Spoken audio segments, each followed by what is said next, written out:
অনেক ভালো আছো, যে যেখানে আছো সুস্থ আছো। আর আমিও কিন্তু অনেক ভালো আছি। আর আমার সামনে এখন দেখতে পাচ্ছ কে, আমার পিসি। এদিনকে একটা ভিডিও বলেছিল বিয়ে করবি না, আর এখন পিসির হচ্ছে বেবি শাওয়ার আজকে। আর এই যে কেমন ফিলিং কেমন হচ্ছে, নাইস। তুই যখন 80 বছরের বুড়ি হবি তখন তুই এই ভিডিওটা দেখবি। আচ্ছা, আর ওই যে পিসি, হ্যাঁ টাটা, যাচ্ছি, যা। আমার ঠাকুরদা শুয়ে রয়েছে, তা আবার গালে হাত দিয়ে সুকান্তের মতন ভাবনা চিন্তা করে শুয়ে রয়েছে। ও অসাধারণ। তো চলো যাওয়া যাক। প্রথমেই বলে দিই, ভিডিওটা কিন্তু নববর্ষের পরের দিনের ভিডিও। আমার শরীর অসুস্থতার কারণে আমি ঠিকভাবে কথা বলতে পারছিলাম না, এই কারণে কিন্তু তোমাদের সাথে ভিডিওটা শেয়ার করতে অনেক দেরি হয়ে গেছে। তোমরা প্লিজ একটু মানিয়ে নিও, কারণ আমার গলার অবস্থা এখনও সেরকম করে ভালো হয়ে ওঠেনি। মানে তোমরা ভয়েস শুনে হয়তো বুঝতে পারছো, তবুও মানে অনেক দিন হয়ে গেছে বলে আজকে শেষমেশ ভিডিওটা এডিট করতে বসেই পড়লাম। তো দেখো, আমি কিন্তু পিসিদের বাড়িতে এসেছিলাম। তোমরা প্রথমেই দেখলে কত রকমের রান্নাবান্না করা হয়েছে, কারণ আজকে এই রান্নাবান্নাগুলো কিন্তু মানে একজনের উদ্দেশ্য করেই বানানো হয়েছে, সেটা হচ্ছে আমার পিসি। কারণটা হলো, বাংলায় বলতে গেলে পিসির আজকে স্বাদ, এই কারণেই কিন্তু এত কিছু রান্না করা হয়েছে আর খুব সুন্দরভাবে কিন্তু ডেকোরেশন করা হয়েছে। আর আমি পিসিদের ঘরে এসেছিলাম, পিসিকে আলতা পরানো হচ্ছিল বলে সেটাই দেখছিলাম। আর এটা কিন্তু আমার বড় পিসি, মানে আমার ছোট পিসিও আছে, আমার বড় পিসিও আছে। তো তারপরে কিন্তু কিছু রিচুয়ালস আছে আমাদের বাঙালিদের, তো সেই রিচুয়ালসগুলোই কিন্তু পালন করা হচ্ছিল। প্রথমেই একটা বাটির মধ্যে কিছুটা অমৃতের মতন খেতে কিছু জিনিস, কারণ পিসি বলেছিল আমাকে, তাই আমি বললাম। তো সেটাকে খাইয়ে দিতে হয়েছিল, এবং কি হাতের ওই বাটিটাকে না দেখে পেছন দিকে আর কি ফেলাতে হতো। আর পেছনেই কিন্তু পিসির শাশুড়ি আঁচল পেতেছিল, সেই আঁচলের মধ্যে বাটিটা পড়বে, সেটা দেখেই কিন্তু ওরা কি প্রমাণ করবে আমি জানি না, কিন্তু বেশ ভালো লাগলো দেখতে।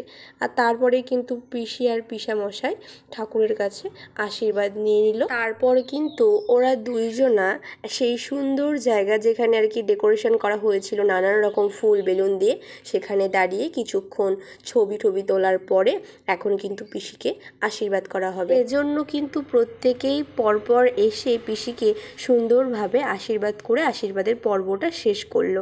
আর এই দিকে দেখতেই পাচ্ছ, এটা কিন্তু আমার পিসির একমাত্র শাশুড়ি, যে পিসিকে প্রচুর ভালোবাসে। আর পিসির শ্বশুরবাড়ির প্রত্যেকেই পিসিকে খুবই ভালোবাসে। হয়তো তোমরা এই ভিডিওটা দেখে কিছু বুঝতে পারছো।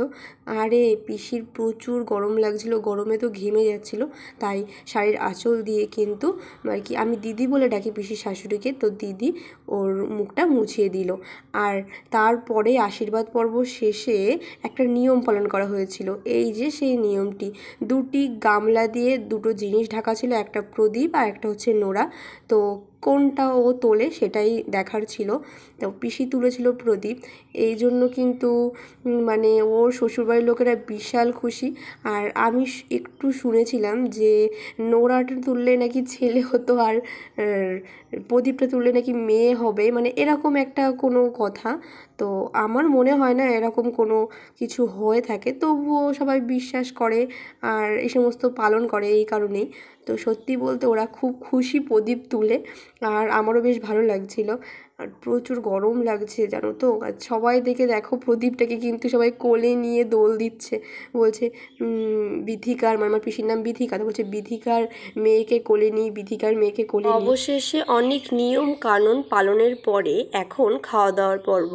প্রথমেই পিসিকে বসানো হয়েছে সেই সুন্দর ডেকোরেশন করা খাবারগুলোর সামনে, আর ওকে বলা হয়েছে যে এখানে যা যা তরকারি আছে সবগুলোর থেকে একটু একটু করে নিয়ে ভাতটাকে ভালো করে মাখিয়ে প্রথমে কিন্তু বাচ্চাদেরকে খাইয়ে দিতে হবে। প্রতি ভিডিওর মতনই এই ভিডিওতেও আমি একটা কথাই বলবো, যদি তোমাদের আমার ভিডিও ভালো লেগে থাকে তাহলে অবশ্যই একটি লাইক করে চ্যানেলটিকে সাবস্ক্রাইব করে অন্যান্য বন্ধুদের মতন আমার পাশে থেকো, আর কমেন্টের মাধ্যমে তোমার মতামত আমার সাথে শেয়ার করতে পারো। তো এইদিকে কিন্তু ও সকল বাচ্চাদেরকে মানে খাইয়ে দিল, তারপরে কিন্তু নিজে খাওয়া শুরু করলো।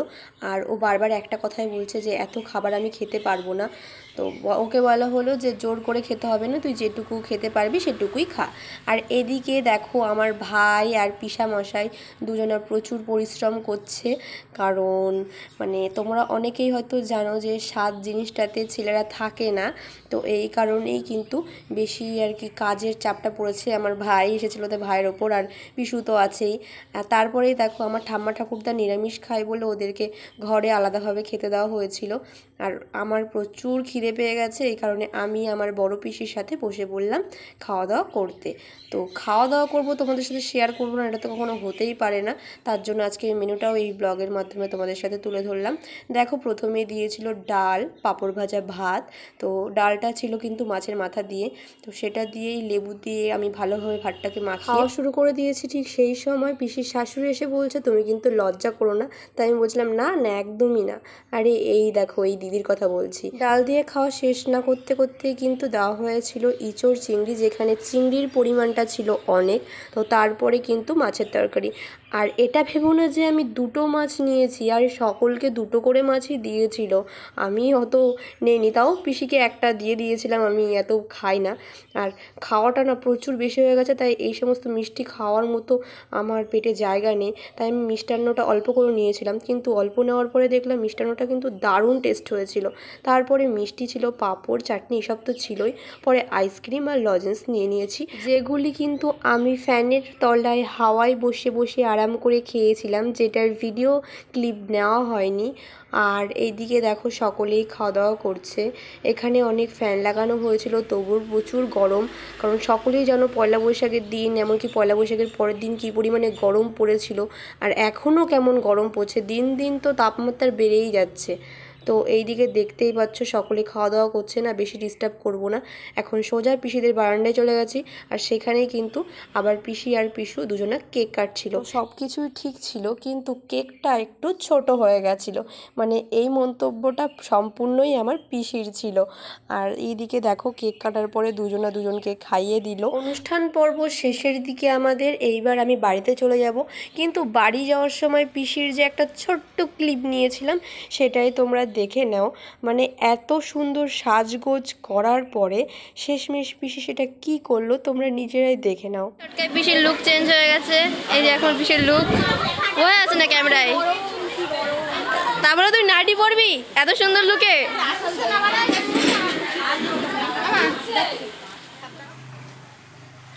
তো বাড়িতে কিন্তু চলে এসেছি, বাড়িতে বলতে ঠাকুমাদের বাড়িতে এসেছি, আর এখনও আমার বাড়ি আমি যাইনি, যাওয়ার দেরি আছে। এখানে একটু রেস্ট নেব, কারণ আমার আর ভালো লাগছে না বাড়িতে যেতে, মানে একা একা যেতে হবে রাস্তা দিয়ে, আর রাস্তা পুরো ফাঁকা, এই কারণে আমি আর যাব না, এখানেই থাকবো।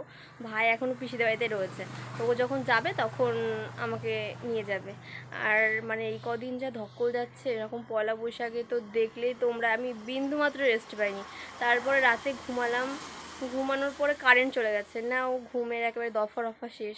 তারপরে কিছুক্ষণ পরে কারেন্ট আসলো, তারপরে ঘুমালাম, ঘুমিয়ে তো সকালবেলা উঠেই তো দেখলি মানে ভিডিও ক্লিপ নিতে পারিনি আমি পড়ানোর চাপের জন্য। এখন বাচ্চাদের এখনও পরীক্ষা চলছে, প্রাইমারি স্কুলে নতুন পরীক্ষা শুরু হয়েছে আবার একটা প্রাইমারি স্কুলে। তো আজকের ভিডিওটা এই পর্যন্তই, আর বেশি বড় করছি না। কোন বিষয় মানে আমি চেঁচামেচি এখন আর পছন্দ করি না, কারণ সারা দিন আগে যখন এই বাড়ি থাকতাম, মানে যখন এখন রয়েছে যেখানে দাঁড়িয়ে, এখানে আমাদের বাড়ি ছিল, তো আগে যখন এইখানে থাকতাম তখন আমাদের বাড়িতে অনেক ছেলে মেয়ে বাচ্চা কাচ্চা আসতো, আমি সবসময় তাদের সাথে থাকতাম। তো এখন আর সেটা হয়ে ওঠে না, মানে ওখানে আমি একা একা থাকি প্রথম কথা, দ্বিতীয় কথা সারাদিন বাচ্চাদের পেছনে ভক ভক ভক ভক করতেই থাকি আমি, আর তার জন্য এত বেশি চেঁচামেচি পছন্দ হয় না এখন আর। বেশি লোকজনের চাপ মানে আমি সহ্য করতে পারি না, আমার শরীরটা কেমন খারাপ লাগে, মানে পুরো নেতিয়ে পড়ি আর কি। তো আজকের ভিডিওটা এই পর্যন্তই, দেখা হচ্ছে নেক্সট ব্লগে। এতক্ষণে ভিডিওটা ধৈর্য ধরে দেখার জন্য অনেক অনেক থ্যাঙ্কস, অনেক অনেক ভালোবাসা। আশা করি তোমাদের ভিডিওটা ভালো লেগেছে, আর ভালো লেগে থাকলেই অবশ্যই একটা লাইক করে দেবে। আবারও বলছি নতুন বন্ধু হয়ে থাকলে কিন্তু চ্যানেলটি সাবস্ক্রাইব করতে ভুলো না। দেখা হচ্ছে নেক্সট ব্লগে, সবাই ভালো থেকো, সুস্থ থেকো, টাটা।